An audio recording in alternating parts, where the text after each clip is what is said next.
कथी के चटैया पापा हो बिछौले बाड़ो हमरो के बैठले बाड़ो हमरो के बैठले बाड़ो कुश के चटैया बेटी बैठल बनियो तोहरो के बैठले बनियो तोहरो के बैठले बनियो।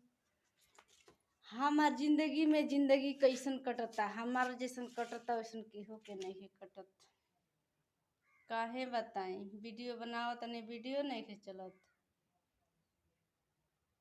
इहे त हाल बा। इतना मेहनत करत तनी बिना खैले पियले, लेकिन केहू लाइक नहीं करत।